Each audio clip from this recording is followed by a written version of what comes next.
CBI அதிகாரியான கௌசல்யா ஒரு முக்கியமான ஆலோசனைக் கூட்டம் முடிந்த பிறகு தன் வீட்டை நோக்கி திரும்பிக் கொண்டிருந்தாள். நேரம் நள்ளிரவு 1 மணியை தாண்டியிருந்தது. ஆளரவமற்ற அந்தச் சாலையில் அவளுடைய காலடிகள் மட்டுமே ஒலி எழுப்பித் தனிமையில் பயணித்துக் கொண்டிருந்தன. அப்படியே அவள் ஒரு புதர் மண்டிய வெறிச்சோடிய இடத்தை அடைந்தபோது சாலைக்கு நடுவே ஒரு காவல் ஆய்வாளரும் இன்ஸ்பெக்டரும் கண்டபிலும் 2 காவலர்களும் நின்று கொண்டிருந்தனர். அந்த இரவின் நடுப்பகலில் ஓர் இளமையான கவர்ச்சியான பெண்மணி தங்கள் திசை நோக்கி வருவதைக் கண்டதும் காவலாளிகளின் கண்களில் ஒருவித ஆவலும் வெறியும் படர்ந்தது. அவர்கள் ஆவலுடன் அவளுக்காக காத்திருக்கத் தொடங்கினர். திடீரென அந்த ஆய்வாளர் சாலையின் நடுவே வந்து நின்று கௌசல்யாவின் வழியை மறித்தார். அவர் அவளை உச்சந்தலை முதல் உள்ளங்கால் வரை வெறித்துப் பார்த்தார். கௌசல்யா அவரை சட்டை செய்யாமல் அவர் பக்கவாட்டில் கடந்து செல்ல முயன்றாள். ஆனால் இப்போது ஆய்வாளரும் மற்ற 2 காவலர்களும் அவள் பின்னாலேயே நடக்கத் தொடங்கினர். எங்கும் இருள் சூழ்ந்திருக்க கௌசல்யாவின் இதயம் திக் திக் என்று வேகமாகத் துடிக்க ஆரம்பித்தது. திடீரென ஆய்வாளர் வேகமாக கௌசல்யாவின் அருகே வந்து அவளின் கையைப் பிடித்து இழுத்தபடி, "ஆமாம் மேடம், எங்கிருந்து வருகிறீர்கள்? எங்களை சந்திக்காமல் தனியே போகிறீர்களே" என்றார். 3 காவலர்களின் முகத்திலும் ஒரு விசித்திரமான வக்ரமான போதை தெரிந்தது. கௌசல்யா நிதானம் இழக்காமல், "அது ஒரு அவசர வேலை இருந்தது. அதை முடித்துவிட்டுத்தான் வீட்டுக்குப் போகிறேன்" என்றாள். திடீரென ஆய்வாளர் அவள் கூந்தலை பற்றி தன் பக்கம் இழுத்து, "அந்த அவசர வேலை என்னவென்று என்னிடம் சொல்ல மாட்டீர்களா?" என்று கேட்டார். கௌசல்யா, "அது ஒரு முக்கியமான ஆய்வுக் கூட்டம்" என்றாள். உடனே மூவரும் சிரித்துவிட்டனர். "இந்த நேரத்தில் ஆய்வுக் கூட்டமா? எங்களுடனும் ஒரு கூட்டம் போடுங்கள்" என்றார் ஆய்வாளர். திடீரென அவர் கௌசல்யாவின் கையை வலுக்கட்டாயமாகப் பிடித்து இழுக்க சட்டென்று அவள் ஆடையின் ஒரு பகுதி கிழிந்தது. இப்போது கௌசல்யாவுக்கு தன்னுடன் ஏதோ பெரிய விபரீதம் நடக்கப் போகிறது என்பதை புரிந்து கொண்டாள். அவள் மெதுவாக பின்னோக்கி நகர்ந்தாள். ஆய்வாளர் அவளை நோக்கி முன்னேறினார். அவளை பிடிக்க அவர் தன் கையை நீட்டிப் பாய்ந்தபோது கௌசல்யா சட்டென்று மின்னல் வேகத்தில் ஓடத் தொடங்கினாள். ஆய்வாளரும் வெறியுடன் அவளைத் துரத்தினார். கௌசல்யாவின் மூச்சு வேகமெடுத்தது. நடுங்கிக் கொண்டே தன்னை காப்பாற்றிக் கொள்ள வேண்டும் என்ற ஒற்றை எண்ணத்துடன் அவள் ஓடினாள். திடீரென ஆய்வாளர் பின்னாலிருந்து அவளை வேகமாகத் தள்ள அவள் சாலையின் நடுவே முழங்காலிட்டு விழுந்தாள். ஆய்வாளரின் முகத்தில் இப்போது ஒரு பயங்கரமான வெறி தாண்டவமாடியது. கீழே விழுந்த அவளை ஒருவித விசித்திரப் பார்வையுடன் பார்த்தார். கீழே விழுந்த கௌசல்யாவுக்கு இனி தப்பிப்பதற்கு வழியே இல்லை என்று தோன்றியது. ஆய்வாளரும் கீழே அமர்ந்து அவளை பிடிக்கத் தன் கைகளை நீட்டினார். அந்த நொடியில் கௌசல்யா தன்னுடைய முழு பலத்தையும் திரட்டி ஆய்வாளரை எட்டி உதைத்து அவரை பின்னுக்குத் தள்ளினாள். கௌசல்யா சுதாரித்து எழுந்து நின்றபோது ஆய்வாளர் சீற்றத்துடன் அவளை நோக்கி வந்து பின்னாலிருந்து அவளை இறுகப் பிடித்துக் கொண்டார். திடீரென கௌசல்யா உரத்த குரலில், "பாருங்கள், என்னைப் போக விடுங்கள். நீங்கள் செய்வது சரியில்லை. இல்லையென்றால் இதன் விளைவுகளை நீங்கள் நிச்சயம் சந்திக்க நேரிடும்" என்று கர்ஜித்தாள். ஆனால் ஆய்வாளரோ வெறிகொண்டிருந்தார். அதற்குள் மற்ற 2 காவலர்களும் அங்கே வந்துவிட்டனர். கௌசல்யாவின் வார்த்தைகளைக் கேட்டதும் மூவரும் வாய்விட்டுச் சிரித்தனர். காவலர்களில் ஒருவன், "ஓஹோ, நாங்கள் பயந்துவிட்டோம்" என்றான் கேலியாக. ஆய்வாளர் காவலரைப் பார்த்து, "மதுபானத்தைக் கொண்டு வா" என்று கட்டளையிட்டார். ஒரு காவலன் விரைந்து சென்று காரிலிருந்து மதுப்புட்டிகளைக் கொண்டு வந்தான். ஆய்வாளர் ஒரு புட்டியை தன் கையில் எடுத்துக்கொண்டு சாலையின் நடுவே அமர்ந்திருந்த பெண்ணை நோக்கி நடந்தார். அவர் மதுப்புட்டியின் மூடியைத் திறந்து கௌசல்யாவின் மீது ஊற்றத் தொடங்கினார். இப்போது கௌசல்யாவின் உடல் முழுவதும் மதுபானத்தில் நனைந்திருந்தது. அடுத்த வினாடி காவலன் மற்றொரு மதுப்புட்டியை ஆய்வாளர் கையில் கொடுத்தான். ஆய்வாளர் அதில் பாதியை குடித்தபின் மீதியுள்ள புட்டியை கௌசல்யாவிடம் நீட்டி, "எடுத்துக் குடி" என்றார். பயத்தில் நடுங்கிய கௌசல்யா, "வேண்டாம், நான் குடிக்க மாட்டேன்" என்றாள். அவளை ஆபாசமாக வெறித்துப் பார்த்த ஆய்வாளர், "குடி, இல்லையென்றால் நீ யாருக்கும் முகம் காட்ட முடியாத ஒரு நிலையை நாங்கள் உருவாக்குவோம்" என்று அச்சுறுத்தினார். சிபிஐ அதிகாரியான கௌசல்யா அந்த ஆய்வாளரின் கையிலிருந்து மதுப்புட்டியை வாங்கி பருகத் தொடங்கினாள். ஆய்வாளரும் மற்ற காவலர்களும் ஒருவரையொருவர் பார்த்து கொண்டனர். அவளுடைய போதை உச்சத்தை அடைய வேண்டும் என்று வெறியுடன் காத்திருந்தனர். தங்கள் நோக்கம் நிறைவடையப் போகிறது என்ற ஆத்திரம் அவர்களின் கண்களில் தெரிந்தது. பின்னர் என்ன நடந்தது? எதிர்பாராத விதமாக சில கணங்களில் கௌசல்யாவின் உடல் முழுவதும் தடுமாறியது. தலையில் கைகளை வைத்து, "இது என்ன நடக்கிறது?" என்று குழம்பினாள். ஆய்வாளரும் காவலர்களும் அவள் போதை முழுமையாகத் தலைக்கேறுவதற்காக காத்திருந்தனர். அதே நேரத்தில் கௌசல்யா போதையின் உச்சத்தில் சாலையின் நடுவே மயக்கமடைந்தது போல் கிடந்தாள். கௌசல்யா அரை மயக்கத்தில் இருந்தாள். அவளது காதுகளில் 3 காவலர்களின் சிரிப்பொலி மட்டுமே கேட்டுக்கொண்டிருந்தது.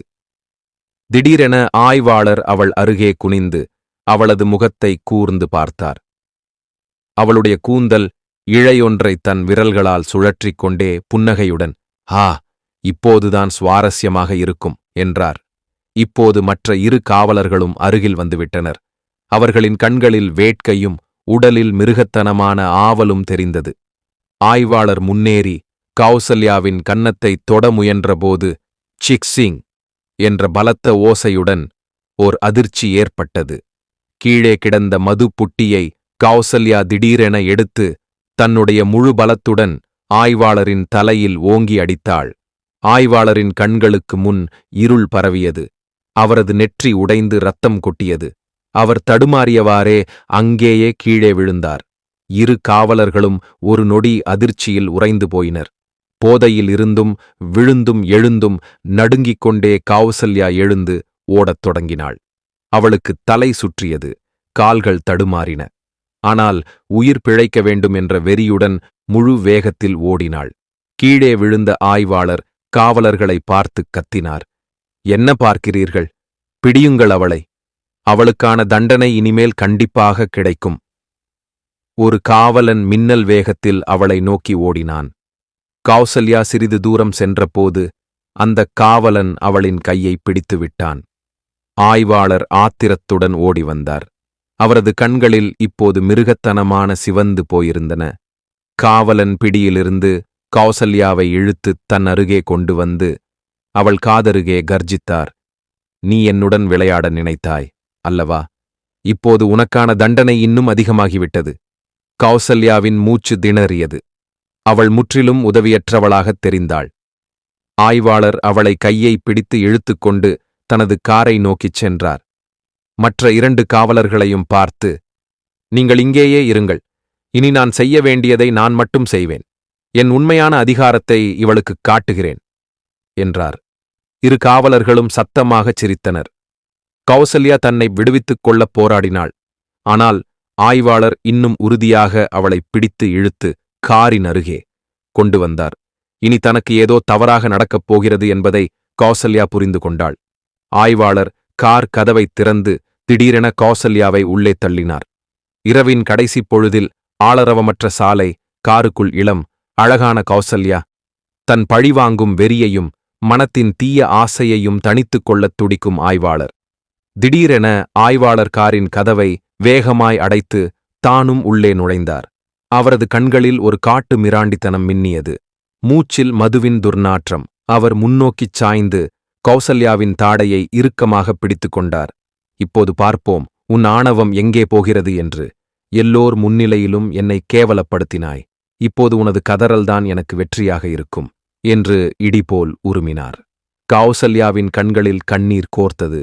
உதடுகளில் பிடிவாதமான நடுக்கம். அவள் தன்னை காரின் ஒரு மூலைக்குள் சுருக்கிக் கொண்டாள். ஆய்வாளர் அவளை பாய்ந்து பிடிக்க நெருங்கிய போது கௌசல்யாவின் பார்வை டாஷ்போர்டில் கிடந்த நீண்ட டார்ச் லைட் மீது விழுந்தது. ஆய்வாளர் குனிந்து அவள் முகத்தைத் தொட முயன்றார். ஆனால் கௌசல்யா தன் முழு பலத்தையும் திரட்டி அந்த ஒளிவிளக்கை எடுத்து சரியாக அவரது தாடையில் ஓங்கி அடித்தாள். ஆய்வாளர் ஒரு பயங்கரமான அலறலுடன் பின்னுக்குச் சென்றார். அவர் வாய் இரத்தத்தால் நனைந்திருந்தது.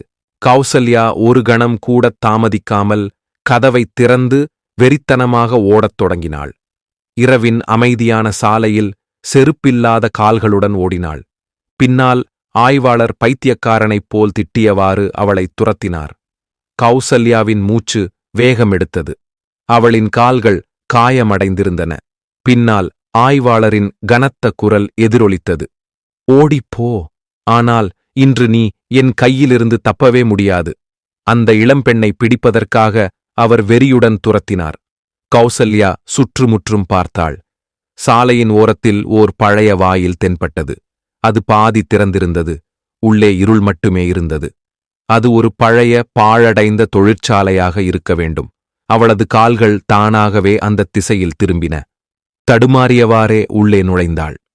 உள்ளே உடைந்த செங்கற்களும் துர்ப்பிடித்த இயந்திரங்களும் சிதறிக் கிடந்தன. கௌசல்யா ஒரு பெரிய இயந்திரத்துக்குப் பின்னால் சென்று மூச்சுத் திணறலுடன் மறைந்து கொண்டாள். அவளது இதயத் துடிப்பு சத்தமாக ஒலித்தது. அது வெறிச்சோடிய அந்த இரவில் அதிக திகிலைக் கூட்டியது. சில நிமிடங்களில் கதவு தடாரென்று திறந்தது. ஆய்வாளர் உள்ளே நுழைந்தார். அவரது காலடிச் சத்தம் எதிரொலித்தது. எங்கே ஒளிந்திருக்கிறாய் என்று கத்திய அவரின் குரல் தொழிற்சாலையின் சுவர்களில் மோதி எதிரொலித்தது. கௌசல்யா தன் உதடுகளை கடித்துக்கொண்டு மூச்சை பிடித்துக்கொண்டு அமர்ந்திருந்தாள். ஆய்வாளர் மெதுவாக காலடி எடுத்து வைத்து இருட்டில் அங்குமிங்கும் தேடினார். அப்போது கீழே கிடந்த ஒரு துருப்பிடித்த இரும்புத் தடியை எடுத்துக்கொண்டார். அதை தரையில் இழுத்தவாறு முன்னேறினார். திடீரென ஒரு சத்தம் கேட்டது. அதைக் கேட்ட ஆய்வாளர் சத்தமாகச் சிரித்தார். ஹா ஹா, உன்னால் தப்பிக்க முடியாது. இன்று இந்த இருண்ட தொழிற்சாலையே உன்னை அழித்துவிடும். கௌசல்யாவின் கண்களிலிருந்து வியர்வை வழிந்தது. திடீரென ஆய்வாளரின் பார்வை அந்த இயந்திரத்தின் பின்னால் சென்றது. அவர் அந்த இயந்திரத்தின் பின்புறமாக மெதுவாக வந்து கௌசல்யாவின் பின்னால் அமர்ந்தார். ஆய்வாளர் திடீரென அவளது இடுப்பைப் பற்றி பிடித்துக் கொண்டார். கௌசல்யாவின் மூச்சு இப்போது அதிக வேகமானது. ஏனெனில் அவளுக்குப் பின்னால் ஆய்வாளர் அமர்ந்திருந்தார். இப்போது தப்பிப்பதற்கு வழியே இல்லை என்பதை அவள் புரிந்து கொண்டாள். அவள் சட்டென்று தன் முகத்தை ஆய்வாளர் பக்கம் திருப்பி, பாருங்கள், நீங்கள் செய்வது சரியல்ல. நீங்கள் இப்போது செய்யப்போகும் செயலுக்கான விளைவு மிகவும் மோசமாக இருக்கும். சட்டம் உங்களை ஒருபோதும் விடாது என்று எச்சரித்தாள். ஆய்வாளர் கேலியுடன் சிரித்தார். ஏய் பைத்தியக்காரி, நான் உன்னை சும்மா விட்டுவிடுவேன் என்று நினைக்கிறாயா? நான் ஒரு ஆய்வாளர். சட்டம், அது நான் நினைப்பதுதான் சட்டம். இவ்வளவு வெறிச்சோடிய இடத்தில் உன் அலறலைக் கேட்க யாருமில்லை. பயத்துடன் கௌசல்யா அங்கிருந்து மெதுவாக எழுந்து நின்றாள். ஆய்வாளர் அவளுக்கு அருகில் வந்து அவளது உடலின் வாசனையை நுகர்ந்தார். திடீரென கௌசல்யா ஆய்வாளரை முழு பலத்துடன் பின்னோக்கித் தள்ளிவிட்டு தொழிற்சாலையிலிருந்து வெளியேறி மீண்டும் ஓடத் தொடங்கினாள். ஆனால் அவள் சற்று தூரம் சென்றபோது சாலையின் நடுவே அதே 2 காவலர்களும் அவளது பாதையை மறித்து நின்றனர். கௌசல்யா திரும்பி வேறு திசையில் ஓட முயன்றாள். அங்கே ஆய்வாளர் ஆவேசத்துடன் ஓடி வந்து அவளை வழிமறித்தார். ஒருபுறம் 2 காவலர்கள், மறுபுறம் தன் தாகத்தை தணிக்கவும் பழிவாங்கவும் துடிக்கும் ஆய்வாளர். கௌசல்யாவுக்கு எல்லா வழிகளும் அடைக்கப்பட்டன. பயத்தில் நடுங்கிய அவள் கண்களை இறுக மூடிக்கொண்டு தன் கைகளால் முகத்தை மறைத்தாள். ஒரு தோல்வியடைந்தவள் போல் அங்கேயே சாலையின் நடுவே அமர்ந்தாள். ஆய்வாளர் தன் பூட்ஸ் காலால் தரையை ஓங்கி மிதித்து கோபத்துடன் உருமினார். எழுந்திரு, மரியாதையாகப் போய் காரில் படுத்துக்கொள். இல்லையென்றால் இந்தச் சாலையிலேயே உன் முடிவை நான் எழுதுவேன். பதைபதைக்கும் இதயத்துடன் கௌசல்யா மெதுவாகத் தன் கைகளை அகற்றினாள். நடுங்கும் குரலில், நீங்கள் சீருடையில் இருப்பதால் எதை வேண்டுமானாலும் செய்யலாம் என்று நினைக்கிறீர்களா? ஆனால் நினைவில் வையுங்கள், அநீதி ஒருபோதும் நிலைக்காது என்றாள். ஆய்வாளரின் முகத்தில் ஏளனப் புன்னகை பரவியது. பெரிய வீரவசனம் பேசுகிறாய், ஆனால் இன்று இந்த வார்த்தைகள் உனக்கு உதவாது. திடீரென ஆய்வாளர், இவள் சும்மா வரமாட்டாள், அந்த கயிறைக் கொண்டு வாருங்கள் என்று கட்டளையிட்டார். ஒரு காவலன் ஓடிச் சென்று காரிலிருந்து கயிறை எடுத்துக்கொண்டு வந்தான். ஆய்வாளர், இவளின் கை கால்களைக் கட்டுங்கள் என்றார். காவலன் கௌசல்யா அருகில் அமர்ந்து அவளது கை கால்களைக் கட்டத் தொடங்கினான். இப்படி கட்டுப்பட்டால் தப்பிக்கவே முடியாது என்று கௌசல்யா நினைத்தாள். திடீரென அவள் ஆய்வாளரை பார்த்து, சரி, நீங்கள் என்ன விரும்புகிறீர்களோ அதற்கு நான் தயார் என்று சொன்னாள். இதைக் கேட்ட ஆய்வாளரும் காவலர்களும் பலமாகச் சிரித்தனர். ஆய்வாளர் கௌசல்யா அருகில் வந்து அவளை உற்றுப் பார்த்து, சபாஷ், இதை முன்னரே செய்திருந்தால் இவ்வளவு பிரச்சனை இருக்காது என்றார். ஆய்வாளர் அருகில் வந்தபோது கௌசல்யா தன் முகத்தில் ஓர் அமைதியை கொண்டு வந்தாள். தான் உண்மையிலேயே சரணடைந்து விட்டது போல் காட்டிக்கொண்டாள். காவலர்களும் சத்தமாகச் சிரித்து, இப்போது இந்த பெண் தங்கள் கட்டுப்பாட்டிற்கு வந்துவிட்டாள் என்று திருப்தி அடைந்தனர். ஆய்வாளர் கயிறை காவலனின் கையில் இருந்து எடுத்துக்கொண்டு, இப்போது இவள் தயாராகிவிட்டாள், கயிறு தேவையில்லை, நேராக காரில் ஏறு என்றார். கௌசல்யா அந்த வெறிச்சோடிய சாலையில் அந்த இருண்ட இரவில் காரை நோக்கி நடக்கத் தொடங்கினாள். ஆய்வாளரும் காவலர்களும் தங்கள் வெறித்தனமான இலக்கை அடைய ஆவலுடன் அவளுக்கு பின்னாலேயே சென்றனர். காரின் அருகில் வந்த கௌசல்யா கதவை திறந்தாள். பின்னர் சட்டென்று திரும்பி ஆய்வாளரை பார்த்து, பாருங்கள், நான் உங்கள் பேச்சைக் கேட்கிறேன்.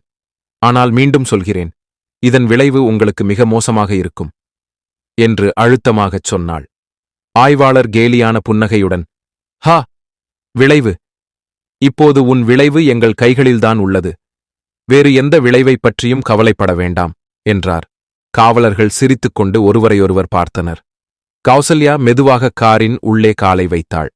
ஆய்வாளர் குனிந்து அவள் அருகில் வந்து, ஏளனமாக, சபாஷ், இப்போது புத்திசாலியாகிவிட்டாய் என்று கிசுகிசுத்தார். ஆய்வாளர் காரின் உள்ளே நுழைய முற்பட்ட அதே சமயம் திடீரென பின்னால் இருந்து மற்றொரு காவல்துறை ஜீப் அங்கே வந்தது. ஜீப்பைக் கண்ட ஆய்வாளர் கார் கதவை மூடிவிட்டு வேகமாக அந்த ஜீப்பை நோக்கிச் சென்றார். கௌசல்யா காரின் உள்ளேயே இருந்தாள். ஆய்வாளர் சென்று ஜீப்பிலிருந்த காவலரிடம் பேசத் தொடங்கினார். கௌசல்யா வெளியில் வந்து ஜீப் அருகில் செல்வதற்குள் ஜீப் அங்கிருந்து கிளம்பிச் சென்றது. ஆய்வாளர் மீண்டும் காரை நோக்கித் திரும்பினார். அதற்குள் கௌசல்யா வேகமாக கதவைத் திறந்து வெளியே வந்தாள். ஆய்வாளரின் அருகில் சென்று அவர் கையைப் பிடித்துக்கொண்டு, ஆ, இப்போது என்ன ஆயிற்று என்று கேட்டாள். கௌசல்யா அன்பான பார்வையுடன் அவரைப் பார்த்து ஆய்வாளரைத் தன் கழுத்தைச் சுற்றிக் கட்டிப்பிடித்தாள். எனக்கு பயங்கர பசி. நீங்கள் முதலில் எனக்கு ஏதாவது வாங்கித் தாருங்கள். அதன் பிறகு நானும் நீங்களும் மட்டுமே இருப்போம், வேறு யாரும் இருக்க மாட்டார்கள் என்றாள். ஆய்வாளரின் முகத்தில் ஒரு புன்னகை மலர்ந்தது. அவர் உடனடியாக தன் காரை நோக்கிச் சென்று அங்கிருந்த ஒரு பர்க்கரை எடுத்து கௌசல்யா கையில் கொடுத்தார். கௌசல்யா அங்கேயே சாலையில் அமர்ந்து பர்கரை சாப்பிடத் தொடங்கினாள். வெறித்தனமாக அவசரப்பட்டுக் கொண்டிருந்த ஆய்வாளர் பொறுமை இழந்து கௌசல்யாவிடம், சீக்கிரம் சாப்பிடு, நேரமில்லை என்றார். கௌசல்யா தனக்குள்ளே, இனி இவர்களை அதிக நேரம் இழுத்தடிப்பது சாத்தியமில்லை, இப்போது நான் என்ன செய்வது என்று நினைத்தாள். பிறகு அவள் அச்சத்துடன் தரையிலிருந்து எழுந்து நின்றாள். இருண்ட இரவும் வெறிச்சோடிய சாலையின் அமைதியும் அவளுக்கு அதிக பயத்தை ஏற்படுத்தின. ஆய்வாளர் இப்போது முழுமையாக தயாராகிவிட்டார். அவரது கண்களில் வக்ரமான ஒளி மின்னியது. 2 காவலர்களும் பின்னால் சிரித்து ரகசியமாக பேசிக் கொண்டிருந்தனர். திடீரென ஆய்வாளர் முன்னேறி கௌசல்யாவின் கையை உறுதியாகப் பிடித்து கனமான மூச்சுடன், சரி, போதும் இந்த நாடகம், நேரத்தை வீணாக்காதே, கிளம்புவோம் என்றார். ஒரு கணம் கௌசல்யா தன் உதடுகளில் விசித்திரமான அப்பாவியான புன்னகையை வரவழைத்தாள். தான் தோல்வியை ஒப்புக்கொண்டது போல அவள் தன் பார்வையை ஆய்வாளரின் கண்களில் செலுத்தி மெதுவாகச் சொன்னாள், ஒரு நிபந்தனை.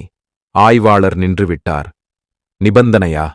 இன்கொடி கௌசல்யா அன்பான குரலில் மெதுவாக, நீங்கள் என் மீது கை வைக்கும் முன் உங்கள் கண்களை மூடிக்கொள்ள வேண்டும் என்றாள். ஆய்வாளர் முதலில் திகைத்து பிறகு உரக்கச் சிரித்தார். ஹா ஹா, இது என்ன நிபந்தனை? சரி, ஏற்றுக்கொள்கிறேன். திடீரென கௌசல்யா ஆய்வாளர் அருகில் வந்து பாசத்துடன் அவர் கையை பிடித்துச் சாலையின் ஒரு மூலைக்கு அழைத்துச் செல்லத் தொடங்கினாள். ஆய்வாளரும் அவளுடன் சென்றார். கௌசல்யா சற்று முன்னால் சென்று, ஒரு வெறிச்சோடிய இடத்தில் நின்று, இந்த இடம் சரியாக இருக்கும் என்றாள். ஆய்வாளர் திகைப்புடன், இந்த இடமா? இங்கே யாராவது பார்த்துவிட்டால் என்றார். கௌசல்யா ஆய்வாளருக்கு உத்வேகம் அளிக்கும் விதமாக, நீங்கள் எதற்கு பயப்பட வேண்டும்? நீங்கள் ஒரு ஆய்வாளர் அல்லவா என்றாள். ஆய்வாளரும் உணர்ச்சிவசப்பட்டு தன் ஆணவத்தில், ஆமாம், நீ சொல்வது சரிதான், நான் எதற்கு பயப்பட வேண்டும்? நீ இதையே விரும்பினால் இதுவே சரியாக இருக்கட்டும் என்றார். ஆய்வாளர் ஆணவத்துடனும் வெறியுடனும் கௌசல்யாவின் மிக அருகில் வந்தார். எங்கும் இருளும் அமைதியும் சூழ்ந்திருந்தது. தூரத்தில் காற்றின் ஓசையும் எப்போதாவது நாய்களின் குரைக்கும் சத்தமும் மட்டுமே கேட்டன. கௌசல்யா மிகவும் அப்பாவியாக அவர் கையை தன் கைகளுக்குள் பிடித்தாள். தான் உண்மையிலேயே சரணடைந்து விட்டது போல. பிறகு அவள் ஆய்வாளரிடம், இங்கே கீழே தரையில் படுத்து உங்கள் கண்களை மூடிக்கொள்ளுங்கள் என்றாள். ஆய்வாளர் புன்னகையுடன் சாலையின் கீழே படுத்தார். அவர் கண்களை மூடிக்கொண்டு சிரித்தவாறே, சரி, இப்போது என்ன செய்கிறாய் என்று பார்க்கலாம் என்றார். கௌசல்யா சிறிது நேரம் அவரை சுற்றிச் சுற்றி வந்தாள். மனதில் ஏதோ ஒரு திட்டத்தை வகுத்தாள். பிறகு அவர் அருகில் குனிந்தாள். ஒரு கணம் அவள் அவர் மீது குனிவது போல் தோன்றியது. ஆய்வாளரின் உதடுகளில் ஒரு வெற்றிகரமான புன்னகையும் ஆழமான மூச்சொலியும் எதிரொலித்தது. ஆனால் அடுத்த நொடியே கௌசல்யா தன் காலணியின் குதியால் அவர் மணிக்கட்டு பகுதியில் ஓங்கி அடித்தாள். அங்கேதான் அவர் தன் கைத்துப்பாக்கியை வைத்திருந்தார். ஆய்வாளர் வலியால் துடித்துக் கண்களை திறந்தார். ஆனால் அந்த நேரத்தில் கௌசல்யா அவரது துப்பாக்கியை பறித்திருந்தாள்.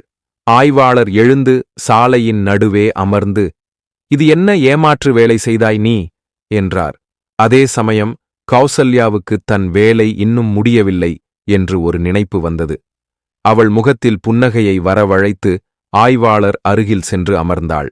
துப்பாக்கியை அவர் கையில் கொடுத்து அன்பான பார்வையுடன் அவர் கண்களை பார்த்து, நான் ஓட விரும்பினால் ஓடியிருக்க முடியும் என்று உங்களுக்கு காட்டத்தான் இதைச் செய்தேன். ஆனால் இப்போது என் விருப்பம், நான் தான் இதற்கு தயாராக இருக்கிறேன் என்றாள். இதைக் கேட்ட ஆய்வாளரின் முகத்தில் மகிழ்ச்சி மலர்ந்தது. அவர் கௌசல்யாவை அணைக்க முயன்றார். கௌசல்யா, ஒரு நிமிடம் நில்லுங்கள். முதலில் என்னிடம் சொல்லுங்கள், நீங்கள் உண்மையிலேயே வலிமை வாய்ந்த ஆய்வாளரா? நீங்கள் நினைப்பதையெல்லாம் செய்ய முடியுமா என்று கேட்டாள். ஆய்வாளர் ஆணவமான தொனியில், ஆமாம், என்னால் முடியும் என்றார். உடனே கௌசல்யா சட்டென்று ஆய்வாளரின் கையை பிடித்து இழுத்து காரை நோக்கி அழைத்துச் செல்லத் தொடங்கினாள். ஆய்வாளர் ஆச்சரியத்துடன் இதை பார்த்தார். அவர்கள் நடந்தவாறே காரை அடைந்தனர். இப்போது அந்த வெறிச்சோடிய சாலையில் இரவின் கடைசிப் பொழுதில் கௌசல்யாவும் ஆய்வாளரும் மட்டுமே இருந்தனர். கௌசல்யாவும் ஆய்வாளரும் காரை அடைந்தபோது கௌசல்யா சட்டென்று காருக்குள் நுழைந்தாள். காரிலிருந்து சிவப்பு நிற துப்பட்டாவை எடுத்துக்கொண்டு வெளியே வந்து, இது யாருடையது என்று கேட்டாள். ஆய்வாளர் ஏளனமாக, அது உன்னை போன்ற ஏதாவது ஒரு பெண்ணுடையதாக இருக்கும் என்றார். கௌசல்யா இப்போது தன் உண்மையான இலக்கை நோக்கி நகர்ந்தாள். நான் அதை நம்பவில்லை. நீங்கள் இவ்வளவு சக்தி வாய்ந்தவர், இதையெல்லாம் செய்ய முடியும் என்று நான் நம்பவில்லை என்று சவால் விட்டாள். பதவியின் ஆணவத்தில் பேசிக் கொண்டிருந்த ஆய்வாளர் கௌசல்யாவின் கேள்வியின் ஆழத்தை புரிந்து கொள்ளவில்லை. அவர் தன் மொபைலை எடுத்து தான் சீரழித்த பெண்களின் படங்களையெல்லாம் கௌசல்யாவிடம் காட்டத் தொடங்கினார். மிகுந்த கர்வம் பொங்க தன் தீய செயல்கள் அனைத்தையும் விவரித்தார். நேற்று இதைச் செய்தேன், முன்தினம் அதையும் செய்தேன். என்னை பிடிப்பவன் எவன்? நான் ஒரு ஆய்வாளர் அல்லவா? கௌசல்யா அமைதியாக எல்லாவற்றையும் கேட்டுக்கொண்டிருந்தாள். பின்னர் ஆய்வாளர் அருகில் சென்று, ஆஹா, நீங்கள் மிகவும் தைரியசாலி போலிருக்கிறதே என்று புகழ்வது போல் பேசினாள். வாருங்கள், இப்போது உங்கள் வீரத்தைக் காண விரும்புகிறேன் என்று சொல்லி ஆய்வாளரை அதே வெறிச்சோடிய சாலையின் மறுபக்கம் அழைத்துச் சென்றாள். அங்கேதான் மற்ற 2 காவலர்களும் நின்று கொண்டிருந்தனர். ஆய்வாளரும் மகிழ்ச்சியுடன் அவளுடன் சென்றார். அங்கே சென்றதும் கௌசல்யா சிரித்தவாறே, என்ன சொன்னீர்கள் ஆய்வாளர் ஐயா? உங்களை பிடிக்க யாரும் இல்லை என்றா என்று கேட்டாள். அப்படி கேட்டவுடன் தன் ஆடைக்குள் மறைத்து வைத்திருந்த மறைகாமிராவை வெளியே எடுத்தாள். ஆய்வாளரின் அனைத்து குற்றங்களும், அவருடைய கர்வமான ஒப்புதல் வாக்குமூலங்களும், அவருடைய ஒவ்வொரு வக்ரப் பேச்சும் அந்த காமிராவில் பதிவாகியிருந்தன. ஆய்வாளரின் முகம் வெளிரியது. அவர் பதற்றத்துடன் காமிராவை பிடுங்க கௌசல்யாவை நோக்கி பாய்ந்தார். ஆனால் அதற்கு முன்பே அவர் கன்னத்தில் ஓர் ஓங்கி அறை விழுந்தது. அவர் முன் இப்போது நின்று கொண்டிருந்தவள் சற்று முன் திகைத்து பயந்திருந்த கௌசல்யா அல்ல. அவள் தன் உண்மையான ரூபமான துணிச்சல் மிகுந்த சிபிஐ அதிகாரியாக மாறிவிட்டிருந்தாள். சரியாக அதே நேரத்தில் பின்னாலிருந்து 2 கருப்பு ஜீப்களின் முகப்பு விளக்குகள் பிரகாசமாய் ஒளிரத் தொடங்கின. சக்கரங்கள் உரசி பிரேக் பிடித்த பலத்த சத்தம் எதிரொலித்தது. அடுத்த வினாடியே கமாண்டோ படைகள் வண்டிகளிலிருந்து வெளியே குதித்தன. கௌசல்யா கையால் சைகை காட்ட ஆய்வாளரும் 2 காவலர்களும் தரையில் சாய்க்கப்பட்டு மடக்கி பிடிக்கப்பட்டனர். ஆய்வாளரின் கால்கள் நடுங்கின. நடுங்கும் குரலில், இவள் பொய் சொல்கிறாள் என்று உளறினார். கௌசல்யா அவர் அருகில் வந்தாள். மற்றொரு பலத்த அறையை அவர் கன்னத்தில் கொடுத்துவிட்டு கர்வத்துடன் சொன்னாள், நான் யார் என்று உனக்கு தெரியுமா? நான் சிபிஐ அதிகாரி. இந்த தனிக்குழு என்னுடைய உத்தரவின் பேரில் இங்கு வந்துள்ளது. நீ என்னுடன் விளையாடுவதாக நினைத்தாய். ஆனால் உண்மையில் நான் தான் உன்னுடன் இந்த விளையாட்டை ஆடினேன். உன் மிருகத்தனத்தைப் பற்றியும் பெண்களிடம் நீ செய்த அநியாயங்களைப் பற்றியும் எனக்கு தெரிய வந்தது. அதனால் நீ உன் வாயாலேயே உன் குற்றங்களை ஒத்துக்கொள்ள வேண்டும் என்பதற்காக நான் நேரில் வந்து உன்னை கையும் களவுமாக பிடிக்கத் தீர்மானித்தேன். உனக்கு விரைந்து தண்டனை வாங்கிக் கொடுக்க. கௌசல்யா தன் சட்டை பையிலிருந்து தன் அடையாள அட்டையை எடுத்து ஆய்வாளரின் முகத்துக்கு முன் அசைத்துக் காட்டினாள். மூவரின் கண்களும் ஆச்சரியத்திலும் பயத்திலும் விரிந்து போயின. கௌசல்யா ஆய்வாளரை ஒரு உதை கொடுத்து தரையில் தள்ளிவிட்டு, இவனை இங்கிருந்து அப்புறப்படுத்துங்கள் என்று உத்தரவிட்டாள். கமாண்டோ வீரர்கள் மூவரையும் இழுத்துச் சென்று ஜீப்களில் ஏற்றினர். அவர்கள் சிறைச்சாலைக்கு மாற்றப்பட்டனர். நீதி வென்றது. சில நாட்களிலேயே நீதிமன்றத்தில் வழக்கு விசாரணைக்கு வந்தது. கௌசல்யா தான் ரகசியமாக காட்சிப்படுத்திய கேமரா பதிவுகளையும் மற்ற ஆதாரங்களையும் நீதிபதி முன் சமர்ப்பித்தார். அசைக்க முடியாத இந்த ஆதாரங்கள் நீதியை நிலைநாட்டின. நீதிமன்றம் அந்த மிருகங்களுக்கு மிக கடுமையான தண்டனையை வழங்கியது. பல்லாண்டுகளாக அப்பாவி பெண்களை தங்கள் வக்ரத்துக்கு இரையாக்கி வந்த ஆய்வாளரும் காவலர்களும் யாரும் தங்களை ஒன்றும் செய்ய முடியாது என்று இருமாப்புடன் இருந்தனர். அவர்களின் ஆணவம் அவர்களை குருடாக்கியது. ஆய்வாளர் கௌசல்யாவையும் தன் ஆசைக்கு இரையாக்கிக் கொள்ளலாம் என்று கருதி எல்லாருடனும் விளையாடுவதாக கர்வம் கொண்டிருந்தார். ஆனால் கௌசல்யா தன் பணி இலக்கை நிறைவு செய்யவே இத்தனை துன்பங்களையும் தாங்கினார். அவர் இவ்வாறு நேரடியாகச் சென்று அனைத்தையும் காமிராவில் பதிவு செய்யாமல் இருந்திருந்தால் இந்த மிருகங்கள் ஒருபோதும் அம்பலமாகி இருக்க மாட்டார்கள் என்பதை அவர் அறிந்திருந்தார். தான் கௌசல்யாவை பிடிக்கப் போகிறோம் என்று ஆய்வாளர் இருமாந்திருந்த வேளையில் உண்மையில் கௌசல்யாதான் அவருடன் விளையாடிக் கொண்டிருந்தார். நேரம் வந்தபோது கௌசல்யா தன் உண்மையான அடையாளத்தை, சிபிஐ அதிகாரியின் முகத்தை உலகுக்குக் காட்டினாள். பல்லாண்டுகளாக பலரை அழவைத்த ஆய்வாளர் இப்போது அரை உதைகளும் பட்டு கமாண்டோக்களின் கரங்களில் சிறைச்சாலையின் கம்பிகளுக்குப் பின்னால் சென்று சேர்ந்தார். அதிகாரத்தையும் பதவியையும் தவறாக பயன்படுத்துவது ஒருவருக்கு தற்காலிகமான திருப்தியை மட்டுமே தரும். அது அவர்களை என்றென்றும் காப்பாற்றாது என்பதை இந்த முடிவு நிரூபித்தது. இறுதியில் உண்மை மற்றும் தைரியத்தின் முன் தீமை தோற்கடிக்கப்படும்.